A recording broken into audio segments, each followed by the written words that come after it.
Hi అండి, అందరికీ నమస్కారం. నేను మీ Mounika. Welcome back to my channel Shishri kitchen and vlogs. ఈరోజు మనం కర్రీని చేస్తుంటే తెలుస్తుంది కదండి, గ్రేవీగా ఎంతో బాగా వస్తుంది. ఎవరైనా అనుకోకుండా మన ఇంటికి చుట్టాలు వచ్చినా ఏం లేదండి, ఇంట్లో ఉన్న మసాలా దినుసులతోటే మరీ హెవీగా కాకుండా సింపుల్గా, చాలా సింపుల్గా చేసేసుకోవచ్చు. మసాలా ఎక్కువ లేకుండా టేస్టీగా కర్రీని ఇంట్లోనే మనం ప్రిపరేషన్ చేసేసుకోవచ్చండి.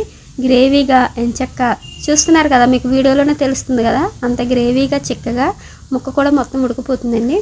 ఎక్కడ ఏ స్మెల్ రాకుండా అంతా బాగుంటుంది. ఒకసారి నేను చెప్పిన ప్రాసెస్ ఫాలో అయిపోండి.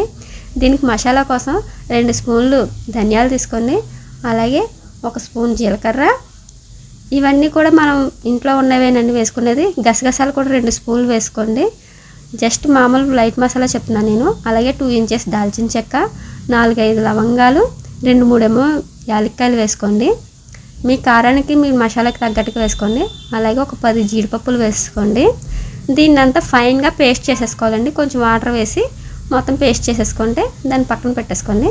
ఈలోపు మనం స్టవ్ పైన ప్యాన్ పెట్టేసుకొని ఒక 3 స్పూన్లు ఆయిల్ వేసేసుకోవాలండి. ఆయిల్ వేసేసుకొని దీంట్లోకి ఉల్లిపాయలు సన్నగా కట్ చేసుకొని ఒక 2-3 ఉల్లిపాయలు మనం కట్ చేసుకోవాలి. మనం కర్రీని బట్టి తీసుకోవాలి. నేనైతే 1/2 కేజీ కర్రీకి చెప్తున్నానండి. 1/2 కేజీ కర్రీ తీసుకున్నాను. శుభ్రం కడిగేసుకొని ఆ కర్రీని ఏంటంటే మనం ఉప్పు కారం ఇవన్నీ పట్టించేసి పక్కన పెట్టేసుకోవాలి. ఆ కర్రీకి ఇదిగోండి మొత్తం అంతా ఉల్లిపాయ అంతా వేగుకున్న తర్వాత మనకు ఉల్లిపాయ వేగుతూ ఉంటుంది. లోపు దానికి మూత పెట్టేసుకుంటే కాసేపు కొంచెం కలర్ మారిన తర్వాత ఫ్రెష్గా గ్రైండ్ చేసుకున్న అల్లం వెల్లుల్లి పేస్ట్ అయితే కర్రీకి చాలా చాలా టేస్ట్ వస్తుందండి. ఒకసారి ట్రై చేయండి. ఫ్రెష్గా దానికి అల్లం వెల్లుల్లి, బయట వెల్లుల్లి పేస్ట్ అయితే వాడకండి, ఎందుకంటే కెమికల్స్ కలిపేస్తున్నారు అనేసి ఎక్కువగా వస్తున్నాయి వీడియోస్. ఏంటి బయట కూడా టాక్ అంతా వస్తుంది, అందుకని చెప్పవద్దు. కొంచెం పసుపు ఉప్పు వేసేసుకొని ఒకసారి కలిపేసుకొని ఈ కలర్ మారేంత వరకు కూడా ఉంచేయండి. ఒకసారి మూత పెట్టేసుకుంటే మనకి ఇది అవుతూ ఉంటుందండి. ఈ లోపు ఉల్లిపాయ వేగుతూ ఉంటుందండి. మనం చికెన్ మ్యారినేట్ చేసుకోవచ్చు. శుభ్రం క్లీన్ చేసేసుకోండి. శుభ్రంగా 4-5 సార్లు వాష్ చేసుకుంటే దానికి ఉన్న స్మెల్ మొత్తం పోతుంది. దీంట్లోకి 1 స్పూన్ పసుపు, 1 స్పూన్ మీ కారానికి తగ్గట్టుగా ఉప్పు కారం వేసుకోండి. నేనైతే 2 స్పూన్ కారం, 2 స్పూన్లు ఉప్పు వేసాను. అవన్నీ మీ ఇష్టమండి ఉప్పు కారం, ఎందుకంటే ఎవరు ఎక్కువ, కొంచెం మంది ఎక్కువ తింటారు, కొంచెం మంది తక్కువ తింటుంటారు కదా. దాన్ని పట్టేసుకొని దాన్ని అలా పక్కన పెట్టేయండి. ఉల్లిపాయలు వేగిపోయాయి. మనకి అల్లం వెల్లుల్లి పేస్ట్ ఫ్రెష్గా గ్రైండ్ చేసుకున్నది, అప్పటికప్పుడు గ్రైండ్ చేసుకున్నది వేస్తే కర్రీకి మంచి టేస్ట్ వస్తుందండి.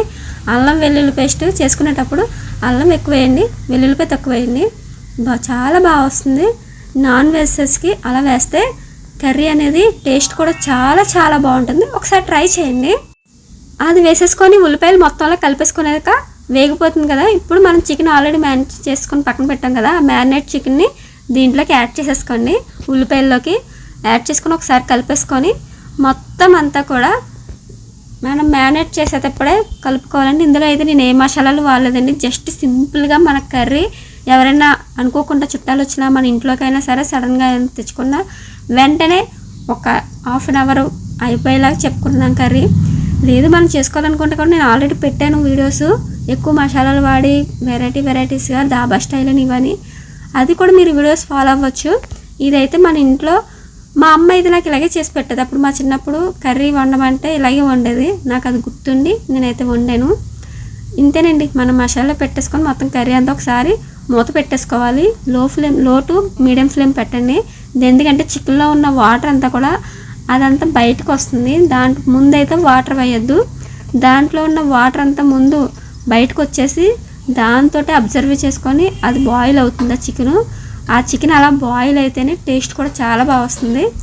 చికెన్ మనం హైలో పెట్టుకుంటే కనుక మాడిపోతుంది, టేస్ట్ పోతుంది.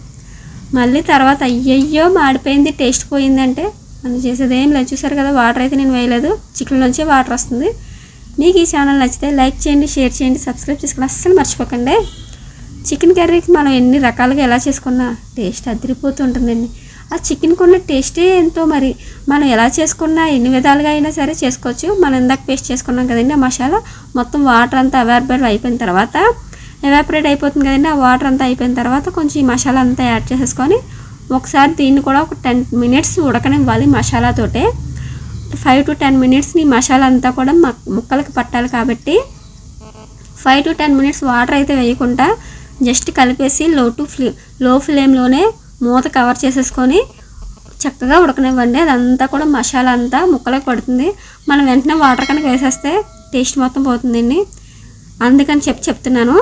చాలా అంటే చాలా జాగ్రత్తగా ఈ మసాలా మనం పేస్ట్ వేసుకునేటప్పుడు చాలా పౌడర్లు కదా మనం వాడేది. పౌడర్ ఏంటంటే వేసేసుకొని తర్వాత కొంచెంసేపు ఉండి వేసేస్తుంటాం. సో మనం ఇప్పుడు మసాలా పౌడర్ కాదు, మసాలా పేస్ట్ వేస్తున్నాం. ఈ మసాలా ముద్ద అంతా మనకి ముక్కలకి పట్టాలి అంటే కనుక ఒక 5 minutes చక్కగా లో ఫ్లేమ్లో హ్యాపీగా దాని పని అది చేసుకునేవ్వండి. అలా వదిలేయండి, మీరు ఏమీ చేయాల్సిన లేదండి. దాని పని అది చేసుకుంటుంది. మీకు ఈ స్టేజ్లో చూసుకుంటే ఉప్పు కారం అయినా సరిపోకపోతే ఒకసారి కొంచెం వేసుకొని మళ్ళీ ఒకసారి అటు ఇటు మిక్స్ చేసేసుకోండి. అటు ఇటు మొత్తం మిక్స్ చేసేసుకొని పక్కన పెట్టేసుకుంటే మన కర్రీ సూపర్ టేస్ట్ తోటి చాలా అంటే చాలా టేస్ట్ బాగుంటుంది. మన చికెన్ కర్రీ ఎన్ని విధాలుగా అయినా ఎన్ని రకాలుగా హ్యాపీగా తినేవచ్చు కదా. రెస్టారెంట్లు వెళ్తుంటే ఇదే చికెన్లే కదండి. Boneless chicken, fried rice chicken అంటారు, ఇవన్నీ చికెన్ ఫ్రై, చికెన్ 65 ఎన్ని రకాలు చెప్తారు. చికెన్ కర్రీస్లోనే బోల్ రకాలు చెప్తుంటారు. సో అవే మన ఇంట్లో చేసుకోవచ్చు. దీంట్లో ఇప్పుడు 1/2 glass వాటర్ యాడ్ చేసుకోండి. వాటర్ మరీ ఎక్కువ అవసరం లేదండి, ఎందుకంటే ఆల్రెడీ కుక్ అయిపోయింది చికెను. 80% చికెన్లో వచ్చిన వాటర్, మనం ఆయిల్ ఇదంతా 80% కుక్ అయిపోతుంది. ఇంకో 20%కే కదా మనం వేసుకునేది. కాబట్టి 1/2 glass వాటర్ సరిపోతుంది. లేదు మా గ్రేవీ కావాలంటే పోనీ 1 glass వాటర్ వేసుకొని కరెక్ట్గా సరిపోతుంది. మరీ ఎక్కువ చికెన్ ఎక్కువగా ఉడికించేసినా మొత్తం పీసులు అంతా గుండ కింద అయిపోయి చిరాగ్గా ఉంటుంది, అంత టేస్టీగా అనిపించదు. చికెన్ పీస్గా కనిపించాలి అంటే వాటర్ తక్కువగా వేసుకోవాలి. దీంట్లోకి అన్ని ఇంగ్రీడియంట్స్ పడాలి. నెక్స్ట్ మనం తెలిసిందే కదా చికెన్ కర్రీకి ఫేవరెట్ డిష్ ఏంటది, కొత్తిమీర చల్లితే దానికి ఉన్న అబ్బబ్బబ్బబ్బా ఆ టేస్ట్, ఆ స్మెల్, దానికి దీనికి ఉన్న అవినాభావ సంబంధం ఎవరు విడదీయలేదు కదా. Thank you for watching.